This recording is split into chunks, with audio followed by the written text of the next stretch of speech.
Welcome to the Great Detectives of Old Time Radio from Boise, Idaho. This is your host, Adam Graham. If you have a comment, email it to me, box13@greatdetectives.net. Give us a call, 208-991-4783, and become one of our friends over on Facebook, facebook.com/Radio Detectives. Well, today's program is brought to you by the support of our listeners. I want to especially thank Diana for her financial support. We'll be sending along access to our premium site, which we do with all donations of $10 or more. All right, well, now it's time for today's episode. I'll let George do it. This one's called Tune on a Triangle. Personal notice, danger's my stock and trade. If the job's too tough for you to handle, you got a job for me, George Valentine. Write full details.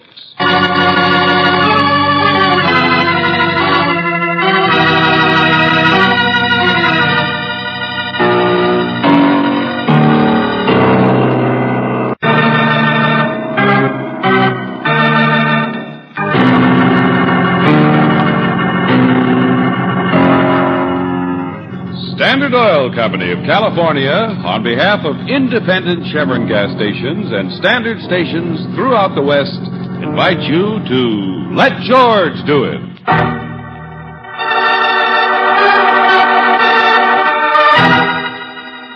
Tune on a Triangle, another adventure of George Valentine.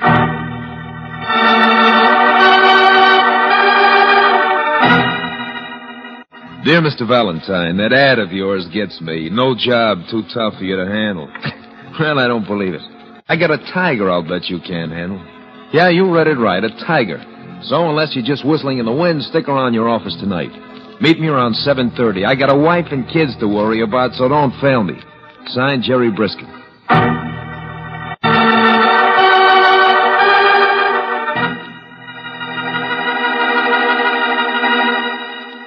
Signed, Jerry Briskin.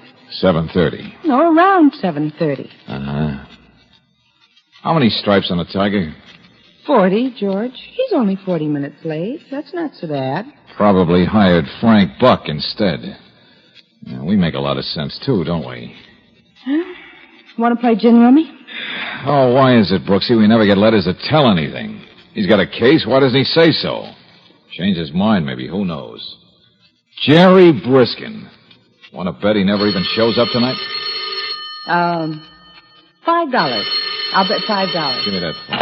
Hello? Valentine, is Briskin. You're late. I just want to make sure you're still in the office. I got held up. Couldn't get into your building because of the crowds. Slow down, will you? What crowds? Look, just sit tight, will you? I'll be right there. Honest, I will. Sure. Bring your tiger, too. But what's this about? Just a crowd. I don't know. Something going on. Police and everything. But I'll come around the back way. Hey, look, Briskin, you...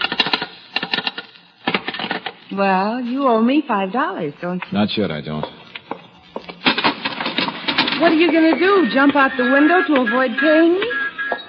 Oh, George, what's going on? I don't know. The street seems to be roped off down there. There are no fire engines. Yes, there is. One small one. See it? Yeah. And they got a searchlight pointed at What in the name of... Brooksy, look.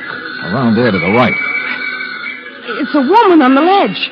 She's the one who screamed, George. That's not all she's doing. Hey, look at the way she wobbles.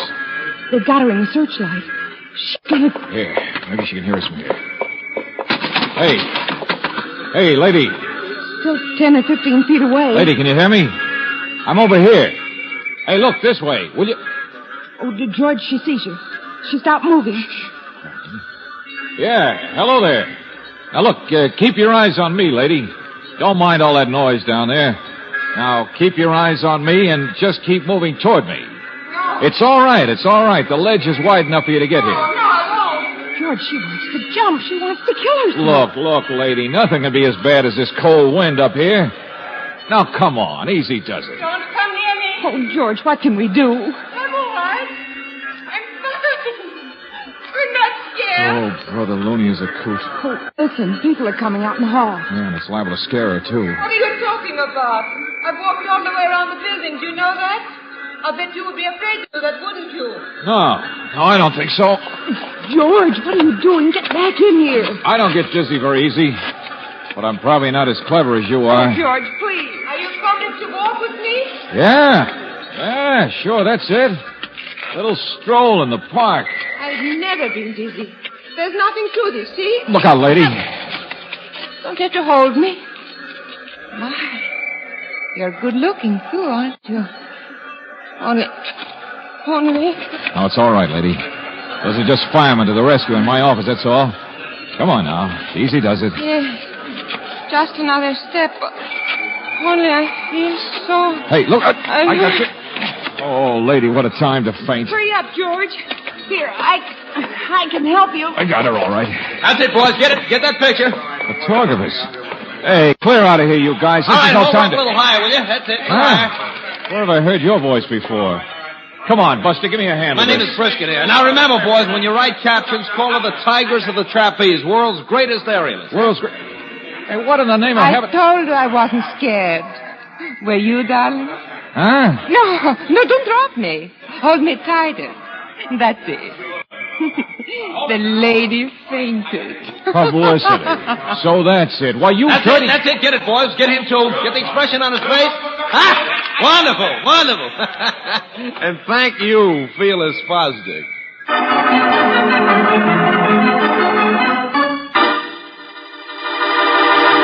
Oh, now let me go, Valentine. Let go, I said. She got plenty of money. 100 ain't enough for you? Okay, we'll make it 2. It's worth it. Press agent, $5,000 couldn't stop me Look, from stop it, I said. I got a wife and kids. Oh, you shut up. It's a job, that's all. I got rid of them all, George. She went down to buy all the photographers a drink. Oh, she did. Bully for her. Now, look, Valentine, you can't sue her. You just get laughed at. Buster, for 2 cents. Okay, so you look a little silly in a few front pages. It's publicity, ain't it? And for you, too.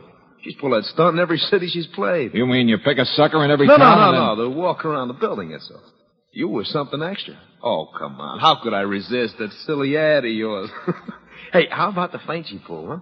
Oh, I tell you, she's a great little artist. Briskin, that silly face of yours All is right, about all right. to be... Pay you $250. Will you cut it out? Ah. Wow. Brooksy, I thought you said you got rid of everybody. I am here, yeah. But I wait. Well, let me go. Go on, friend. Beat it. I wait to see you. You hold her. Huh? I follow. I am here. I see everything. Who are you? A man going crazy. Beat it, you big moose. The party's over. Go on, get out of here. Get lost. Hold it. Hello. Your name's Fedor, isn't it? Yeah. Leave us alone. I see how this man hold her. What in the name of Wait a heaven? minute. Fedor's her husband, I think. 3rd or 4th, and slipping fast. Well, husband. Another tiger, I suppose. Well, look, Fedor, just shut the door quietly, and don't get your tail pinched as you leave. George! Oh, no. Upset about something, aren't you, Fedor? I traveled 200 miles to get here. Who are you? You said that before. Never mind who jealous. Is that it? Didn't like the way I held it. I can see. I have heard the talk. Who are you? It was his idea, you know. Yeah, that's right. This guy, this Jerry Briskin. He and your wife are just like that. Who? Probably her lover, for all I know. So long, everybody. No, wait. Fedor, I'm very pleased to meet you. I mean, well, I got a wife and kids, you understand? I'm your wife's new press agent, that's all. Keep talking, sucker. I do not understand. Neither do I, big man, but then I only met your wife tonight when he brought her here. So, you know how these things are. Talk it over with him. Him? Blitz? Valentine, this guy had an accident once. Fedor, my name is Briskin. Our new press agent, that's all. Look out! George! Hey, cut it out. Wait a minute. Cut it out, you guys. You crazy fake baboon. What's the idea? I'm sorry. Leave me alone. Leave you alone. What about me? He's the one. You said he is the one, he and my wife. Oh, well, it wasn't true. He just made it up. I don't know anything about your wife or about this guy who deserved to get kicked around a little, so who cares? Or for that matter, about any of this cockeyed business. I am sorry, I said. I am so tired I travel all day. I make fool of myself, yeah? Yeah, that's right. So, good night. Valentine Fader's her husband, Estella's husband. That's her name, Estella. Oh, he had an accident a couple of months ago. Just as I understand it. Yeah. I am strongest man in circus. Only you got dropped on the head. Oh, be careful, George. Look, he's been in a hospital, hasn't been with the circus. Look. I don't care who's been where. Now get out, both of you. Please, I love her. She's my wife. All right, sure, that's great, that's fine. Every man to his own mistake. On the telephone, she said she's too busy to see me. She's my wife. Well, take it up with Dorothy Dix. And now you say that Fado, we've been through that. He told you it wasn't true. It's not me. I'm a press agent, not her partner. Her partner? So? Oh, now look, both of you, will Be quiet. you please? She work with partner now. Is that true? There is partner? Look, will you just leave me out of it, Fedor? I work for a living. No, tell me. Get your hands off him. What do I have to do? Point a gun at you two to get you out of here? Okay, Valentine, we'll leave. I'll go first. No, not yet. Okay, if you guys think I'm kidding. No, please. You don't have to threaten. I'm sorry. It is lonely in hospital. I'm all confused. I need help. The man's bored with your story, Feder. So long, Valentine. I'll send you a check in the morning. Wait, I say. Mr. Valentine, you don't have to get behind your desk like that. I don't, huh? I don't know what to do, but it would be easier with gun. Oh, watch him! Hey, get away! Fedor, cut it out, you! Yeah. Easier with gun. Yeah. Thank you. Goodbye. Put that gun back here before I... Holy smoke. There is a lover, you know, and Feder's got your gun. Now look what you started. Look what I started. What did you say? Well, somebody's liable to get murdered. Well, brother, I should have finished this part of it earlier, shouldn't I? All right, Brooksy, don't look at me like that. First a sucker, then a sourpuss. I know. I just don't like being thrown into the middle of a three-ring circus, that's all. Not with all the animals running loose.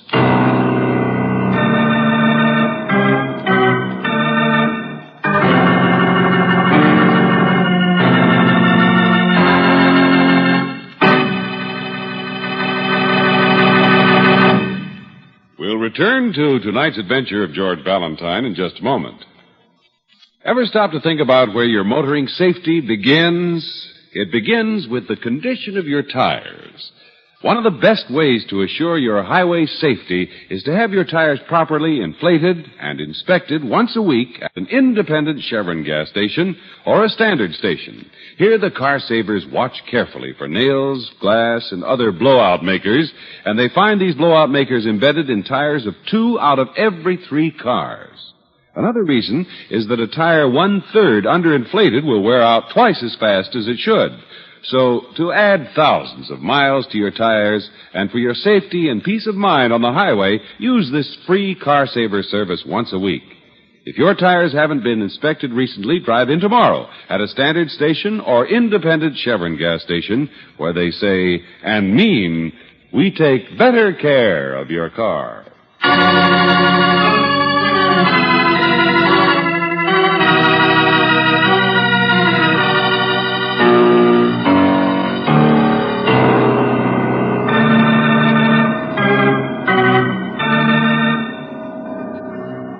A press agent named Jerry Briskin gets you mixed up with a woman named Estella, Tigress of the Trapeze, world's greatest aerialist.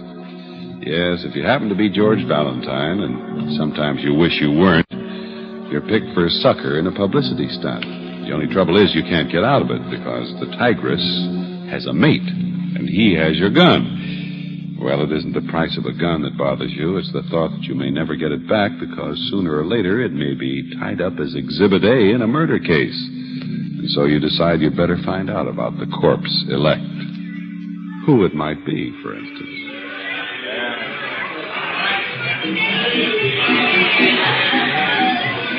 Partner Mac, I can tell you that. That ain't no secret. All right, this way, ladies and gents. See the girly show. A partner, huh? Ask Estella herself. She'll tell you who her boyfriend is. Today's boyfriend. Quite a man-eating tiger, that girl. She's doing her act over in the main tent, huh? Yeah, great performer, lady. Great. What's the name of this partner? Stella, she's got nerves like iron. A picture of her walking around the outside of a building in the newspaper. You seen it? What's the matter, Mark? You got nausea or something? It makes him dizzy just to think about it. Just tell us where we can find this partner of hers. Well, he's busy catching her naturally. That's the act. That's always been her act. 3 flips and she lands in his arms. A lucky stiff king for a day. Hey, right this way, gents. See him shimmy and shake. His name's Forelli. Flying Forelli.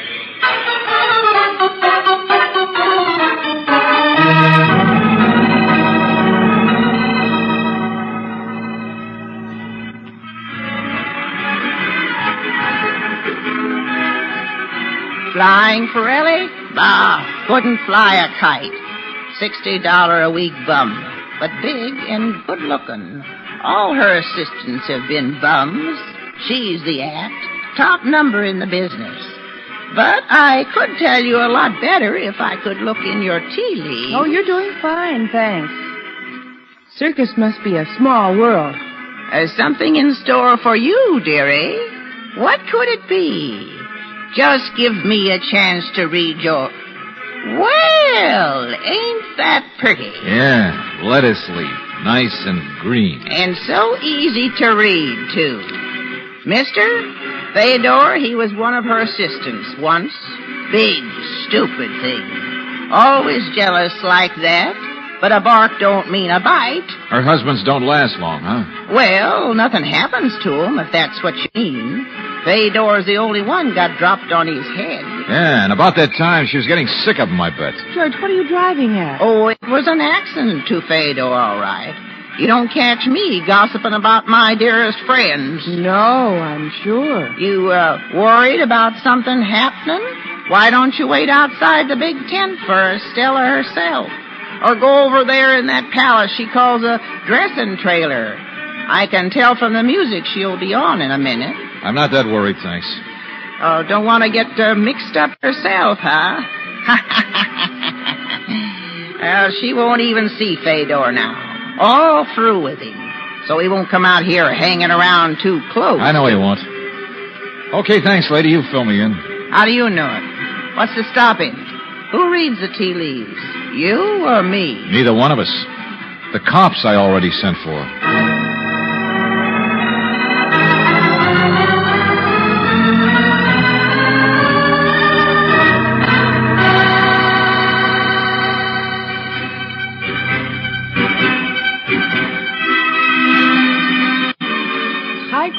Trapeze. That's quite an act she's got. Yeah. Even wears a tiger skin. Yeah, not much of it. George, what did you mean back there asking people about Theodore as though you thought his accident... Nothing, Angel. I won't question his accident. And I think he's ugly, too. But when you throw away all the trimmings, this is nothing but a love triangle. Check? Well, nobody will thank us for interfering. Yeah, not even Briskin. And he's on the outside. But you know, sometimes in a triangle, Brooksy, the guy who looks like a villain is really the one who's liable to come out on the short end. Oh, here we are. Come on. Well, she's not even through taking bows yet. Look at her. Blowing kisses. Never mind. We'll do without. Uh-oh. Here he comes. Oh, the other part of the triangle. Yeah. He doesn't stay for the applause, I guess. Uh-huh. Kind of in a hurry, too. Excuse me, Mr. Forelli. Sorry, no time now. Hey, wait a minute. But I want to talk to you. I'm sorry. What on earth? Now he's running, George. Got out fast, didn't he? Looked like he'd seen a ghost. Say, maybe there is something brewing out here. George, look out!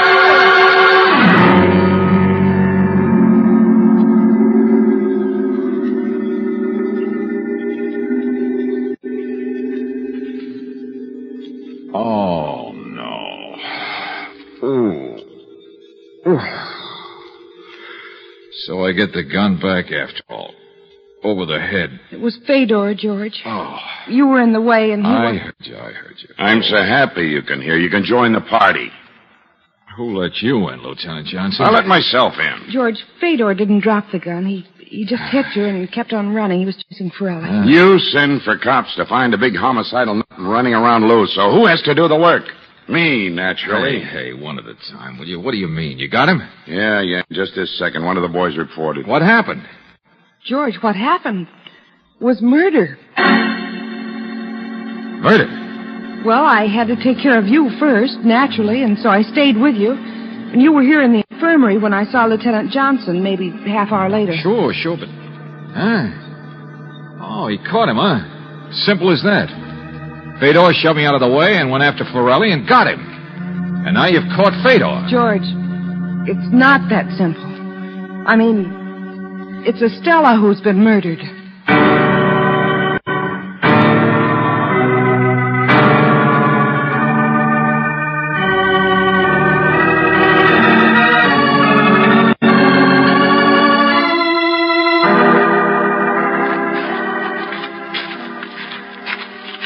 Right here, sir. Through the gate. What's over there? Elephant, sir. Oh. Where's Estella's body? It's not out here in the dark. Back in the trailer, George, your dressing room. Hold it. I'll tell you later.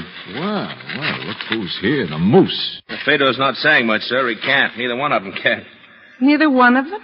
Sure, Forelli, too. Apparently he came scanning over the wall in the dark and Fedor after him. All right, come on. Come on. Get on your feet. Yeah, give me your flashlight. This is very interesting, Valentine. Estella was struck over the head with a blunt instrument 5 minutes after you were. Boy always brings her coffee right after her act, and there she was. Wait a minute. Look at these two guys. Ooh, pretty bloody. That's how we found them. Guard heard the shot. Grazed Fedor's leg. They were fighting over the gun. They were fighting, period. Husband and lover. Sure, fighting. Still at it a few minutes ago. Well, what's the matter, Valentine? Don't you get it? Yeah, I get it all right, Johnson. And it isn't simple at all. Fedor was chasing Forelli 5 minutes before Estella died. Now, later on, we find they've practically been killing each other. So how could either one of them have killed Estella?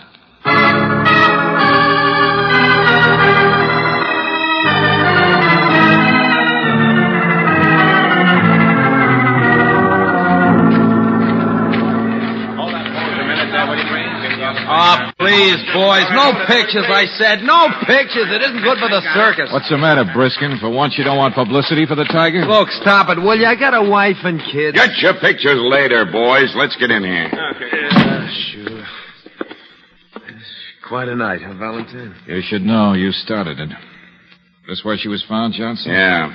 Okay, Sergeant, you can let those punching bags sit down. Wait a minute, somebody. I'd like to say something. Well, it speaks. Make it snappy, Forelli. He wasn't with me all the time. Huh? What's that? No, you see, I spotted him in the big tent at the end of the show. You see, one of the clowns, he told me that Fedor just found out about who I was and everything. Anyway, I see him come after me. I know what kind of a guy he was from Estella, but he don't catch me. I mean, well, I run, but it was not until 10 or 15 minutes later that he caught up with me. So you weren't together when she was killed. Now we're getting someplace. You're a real nice guy, aren't you, Forelli? Huh? Now, you listen to me. You ran, and then you skinned over a high fence to hide in that elephant enclosure. In the dark. And in the dark, he wasn't following you. But somehow, later on, he just managed to find you anyway. Lucky, maybe. Well, I mean, he must have a... Well, you see... No, not that simple. A couple of nice guys. You want to try to hang it on him now, Fedor? I do not understand. Hey, this room been gone over yet? For fingerprints, sure. No prints. That's not what I meant, Johnson. The drawer. This bureau sticks. Let me see. I can do it all right. All right, so it sticks. It's been shoved in too far. That's what I mean. Been slammed in. Somebody in a hurry wondering what's inside. Nothing. Jewelry. Where's jewelry? What's that? Jewelry. Bracelets around the neck and things. I'm her husband. I know that. Everybody knows that. Jewelry, huh? Pretty wealthy, wasn't she? Yeah. Hey, wait a minute, you guys. The stuff isn't there. Whoever killed her must have taken it. I mean, that's why she was killed. Holy smoke, that spreads his case wide open. A robbery, killing. I don't believe it. Oh, why not? Means lots of people could have done it. If these two guys were really fighting at the time And anyway... you've got a wife and kids to worry about. What? What's the matter, Briskin? I make you nervous? Press agent. But you really admired that Estella, didn't you? What? Oh, wait a minute. Oh, skip it. If this wasn't a robbery killing, then it was a real cold-blooded murder. Gloves, so there'd be no fingerprints. Something stolen to make it look like robbery. But that'd rule out the hotheads over here, too. Neither one of them was in the mood to be cold-blooded, even if they hadn't been together at the time. A while ago, I said it was a triangle, and I still stick with it. All right, Fedor, your wife was going to throw you over, wasn't she? Yeah. Yeah, she was very wealthy, a lot more than just jewelry. Yeah, but I never seen any of it. Borelli, you were the current boyfriend. But if you had half a brain, you could see the handwriting on the wall. Even if you became the next husband, you wouldn't have lasted very long either. Nobody does. And you wouldn't have seen any of the fortune either. You can say that again. Valentine, what in the name I'm of... trying to play a different tune on the triangle, that's all, Johnson. Okay, Forelli, let's get back to how Fedor found you in the dark. Why you tried hiding from this monster in a place where nobody could even hear your call for help. But I don't know he was so close. I don't know he could just see me go over the fence. Then how did he know you did? How did he know where to find you? But I did see him. I was right behind him. Oh, no, he don't. Oh, well, Wait. Now, come on. Make up your minds, boys. Fedor, you used to be Estella's assistant, didn't you? What? Uh-huh, the fortune teller told me. Estella's act always used an assistant. But in my office, you said, does she work with a partner now? Is it true there's a partner? Huh, big surprise. Did he say that? So maybe yours was the act, Fedor. Murder his husband on the loose. But I wanted Taking to kill pokes him. at people like me and Briskin, so there'd be no doubt about it. Plenty of witnesses. But he did try to kill me. Sure, an act to set this all up. Because who'd suspect two guys fighting for their lives of taking time out to sneak over here and kill a woman in cold blood? Time out, team, then back to the fight. Team?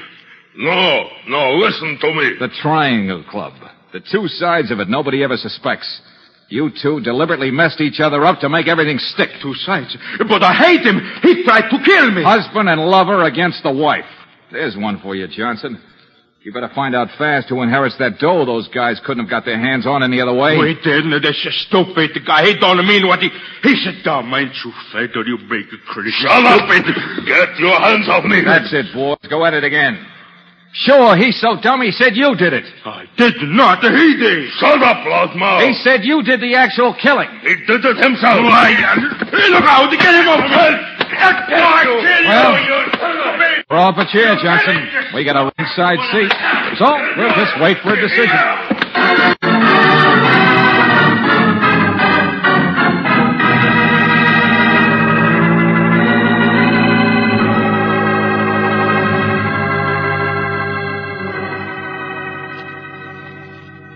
Then it was really Fedor who killed Estella. Yeah. Oh, boy, what a fight. If only I'd had a camera.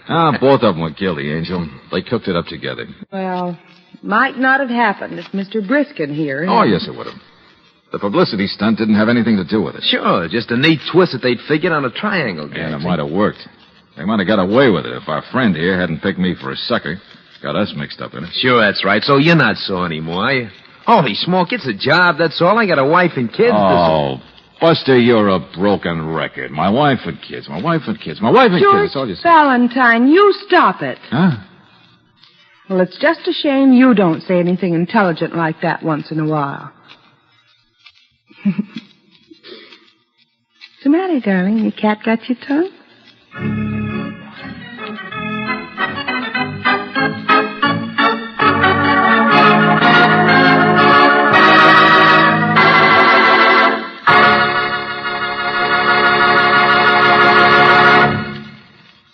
Listen to the difference. In a few seconds, you will hear Geiger counters measuring automobile engine wear. The engines are equipped with irradiated piston rings, which make it possible for the Geiger counters to detect wear as it occurs. You will hear authentic scientific proof that new RPM motor oil cuts in half the wear rate of critical engine parts, doubles the life of the average auto engine between major overhauls due to lubrication. First, let's listen to the Geiger counter slowly click off the low wear rate of new RPM. Now, the much faster wear rate of a premium type oil as designated by the American Petroleum Institute. Now, new RPM again. You have just heard Geiger counters clicking off the scientific proof that new RPM motor oil is years ahead. Yes, years ahead. New RPM doubles engine life between major overhauls due to lubrication. Try it. Sold with a money-back guarantee of satisfaction at independent Chevron gas stations and standard stations, where they say and mean, we take better care of your car.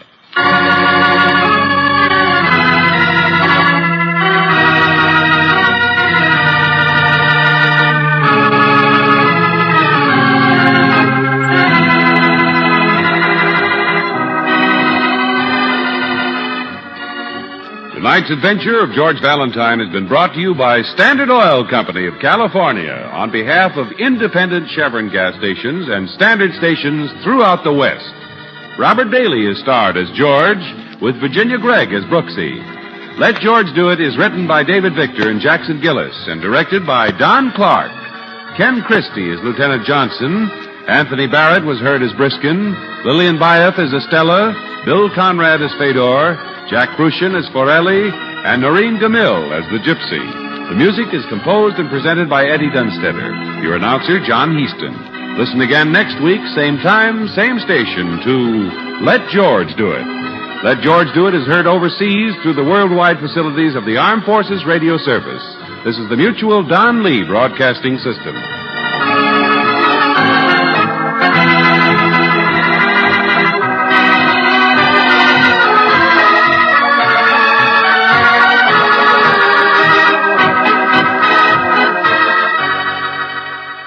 Welcome back. Well, I have to admit, Conrad does a pretty good Russian voice. It's kind of a treat to hear him doing that voice. You could kind of tell it was Bill Conrad, but he just brought the richness to the voice. That very deep, full William Conrad voice. But it definitely sounded pretty genuine, better than, say, Gerald Moore's French voice.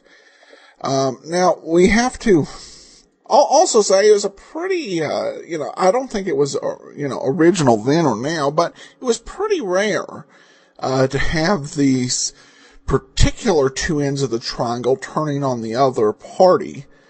So I found that to be a nice twist. We turn now to listener comments and feedback.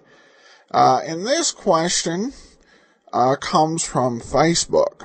George asks, why do radio announcers almost always note that the show is transcribed? Would listeners really care whether it was recorded or live, or something to do with the union rules about live and recorded performances? Well, George, I looked into this a bit for you, and I can't say I found a particularly satisfactory answer. Of course, growing up, I saw a lot of sitcoms, 70s, 80s, that, such as Happy Days, that had this was performed before a live studio audience. And that was considered a mark of quality. You were doing it basically like in a play. Well, no such luck here. And indeed, we're somewhat forced to speculate. In some cases, it can make sense to let people know that the program you're listening to is pre-recorded if it was recorded some time ago. There were several series that were repeatedly syndicated and transcribed, such as Box 13 or Bold Venture, or even old episodes of Richard Diamond. I remember listening to one episode of Richard Diamond from 1953 and becoming confused as to what Barton Yarborough was doing in that episode, since Barton Yarborough died in 1951. But then I understood when they mentioned that it had been previously broadcast, though it may also have been a matter of newer technology.